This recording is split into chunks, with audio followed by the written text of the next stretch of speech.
Yo, what's happening? It's This is our podcast. This is our our first one. Sixth take though. This time. six take. Don't worry. People keep interrupting us. I'm not mad. Not mad. All right, so we got myself, Corbin, Sumner, and Andrew here. We're gonna be doing a. Did you just say myself and Corbin? Yeah, same Oh, yeah. difference. All right, we're gonna be talking about the Spanish-American War. This is a war and a half. Let me tell you. This is all about, because basically a response to Cuba rebelling because, the U.S. intervened because they didn't really like that.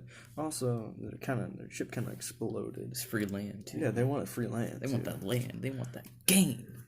Sumner, do you know exactly why they rebelled?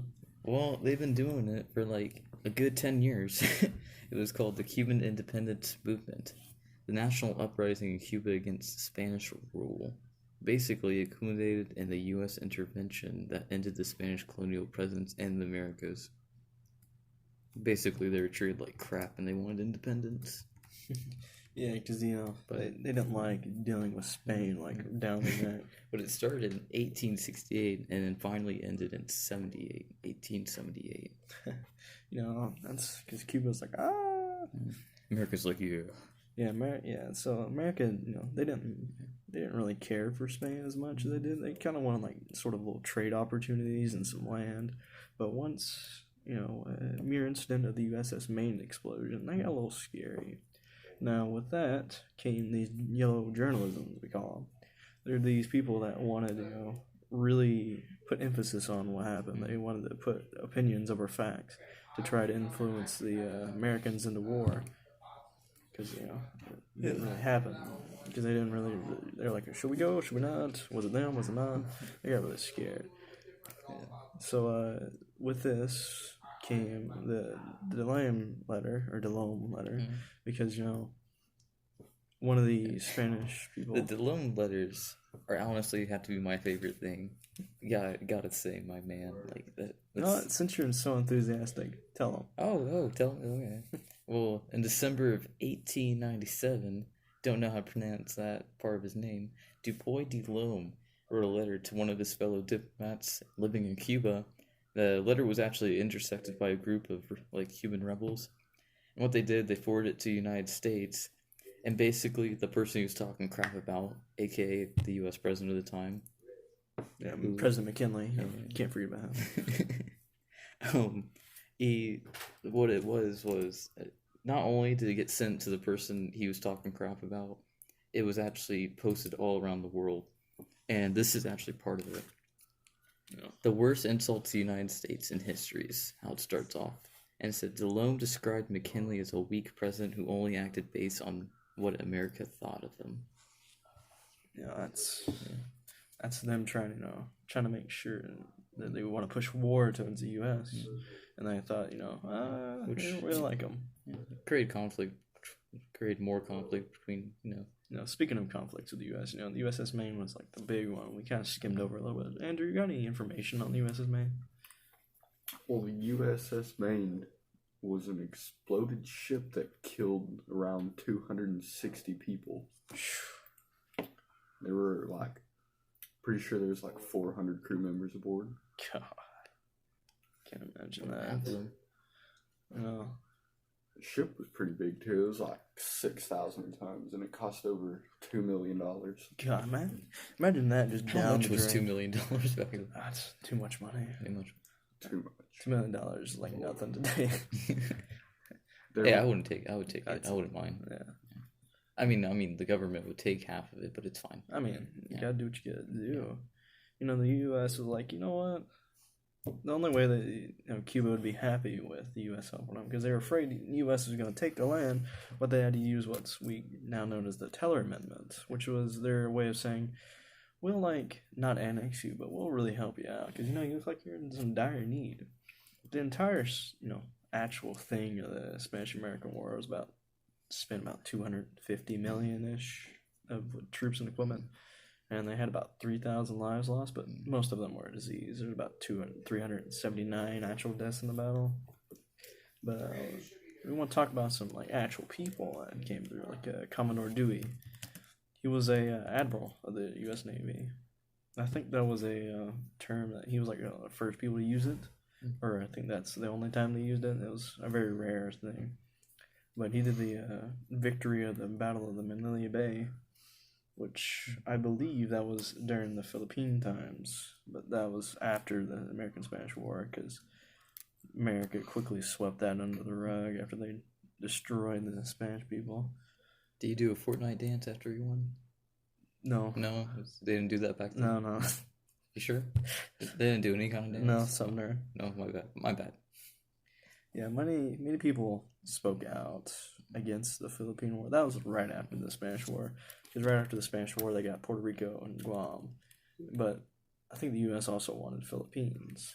But the Philippines were rebelling against them taking over them because they want to be free too. But the U.S. didn't like that. One of the people that, spoke out against it spoke out against the annex of the Philippines was Mark Twain. All right, so Andrew, what is your what's up with Mark Twain? He was one of the people that really did it all with the annex of Cuba. He hated it. Twain is an American writer and newspaper contributor. He actually gave lectures during the Spanish-American War. He became a fervent anti-imperialist, even joining the Anti-Imperialist League. So he joined the Anti-Imperialist League. He was one of the people that hated it. There was a many of them. There's also an Alfred Mahan. Ooh, actually, wait, no. Was it Albert Beveridge? We're talking about Albert Beveridge. Yeah, we're talking about. I almost got ahead of myself. Get it right. It's Albert Jeremiah Beveridge. Oh, sorry, I'm getting ahead of myself. I know. Summer, you know this completely. Come on, tell me.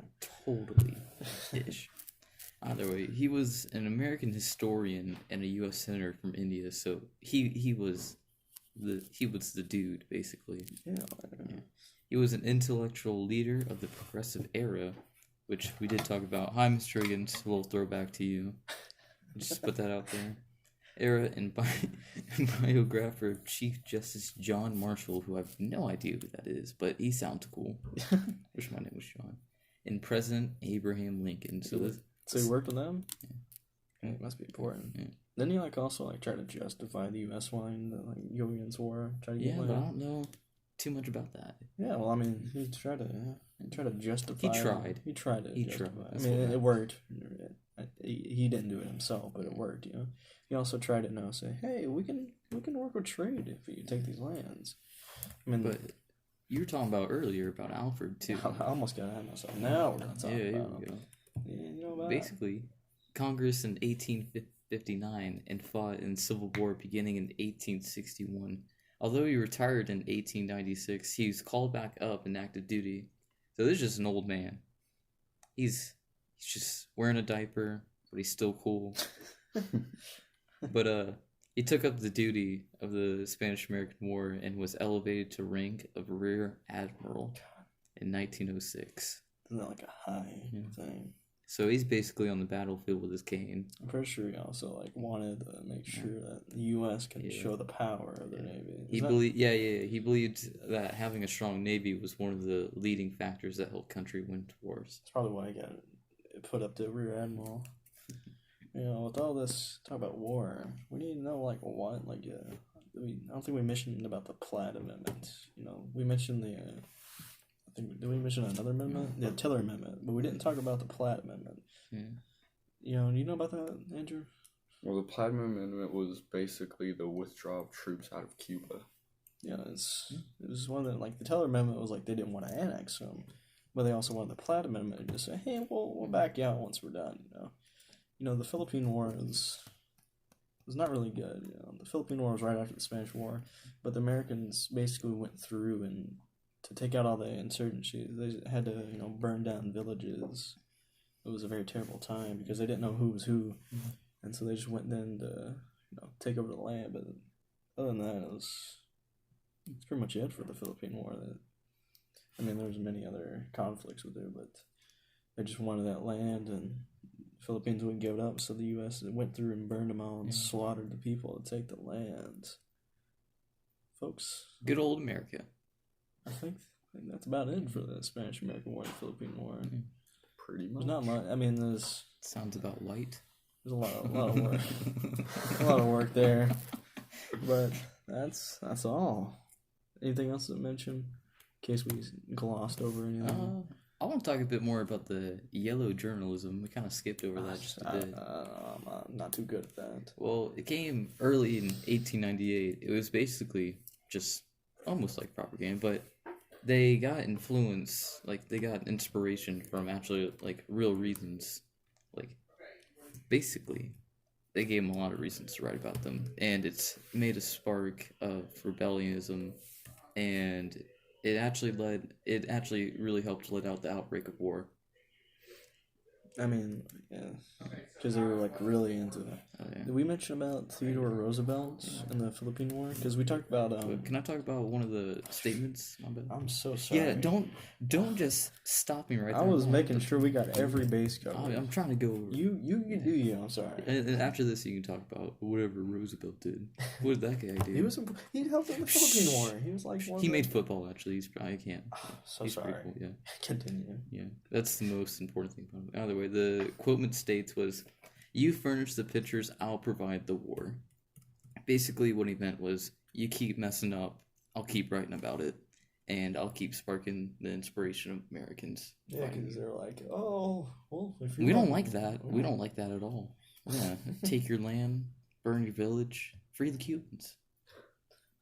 In a humanitarian way. I mean, Cuba wasn't that bad. They didn't get that much damage. The Philippines really got destroyed. What the U.S. was like. Now you can talk about Theodore. Right. Theodore Roosevelt. He didn't have that much of a big role. I mean, he was pretty sure. He was a cool dude. He was an advocate for the Cuban War. He was really strong with that. Like I said, he created football. Basically, an American hero. I'm pretty sure I mean, there's not much. I just wanted to make sure we put in Theodore Roosevelt because I felt like he was important at the time because, he was starting to get into politics and he was making sure that we went to war with Cuba and he was like, yes, let's do it. Let's free them for the land and trade. And then he made football. And he made football. All right. I think that's about it. Andrew, you got anything? I think we maybe covered all bases. I think, did we talk about the length of the Spanish War? I think I meant, no, we didn't. Well, it actually only lasted about 10 weeks, so it was a 10 good weeks? quick war.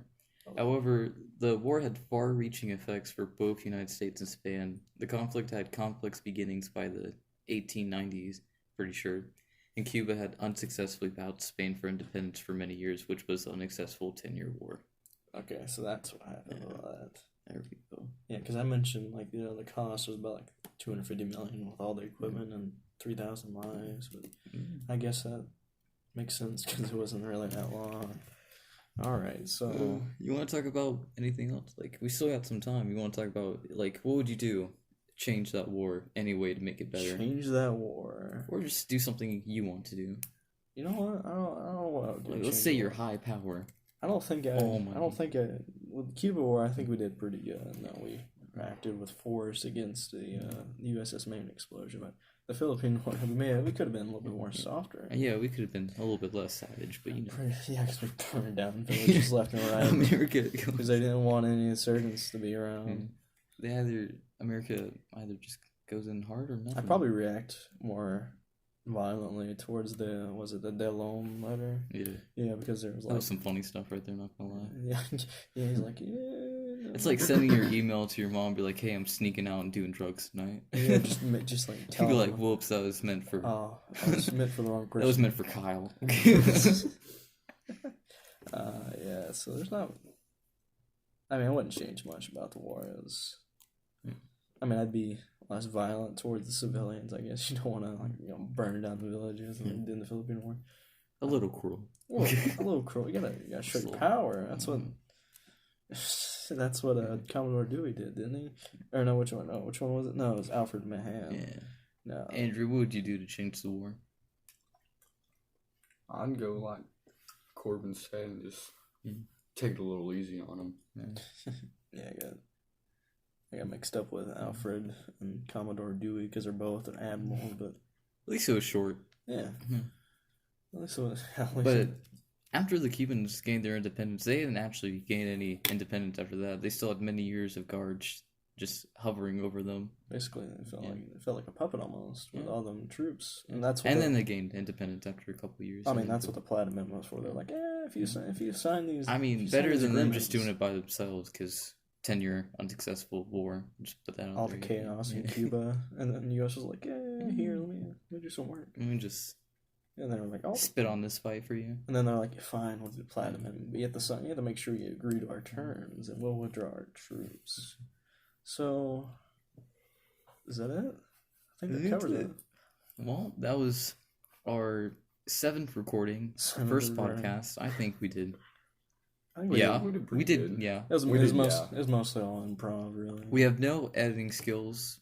We were using a We're phone. probably just gonna just We're in a turn this library, into so we're not allowed to be loud. We're screaming actually. Yeah. This is actually Screaming Library.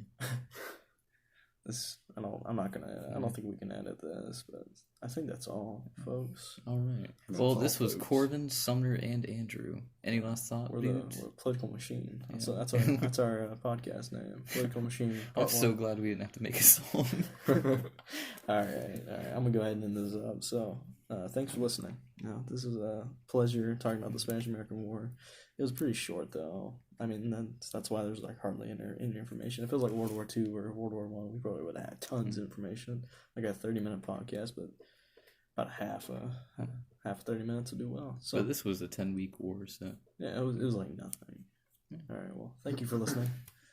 Bye bye.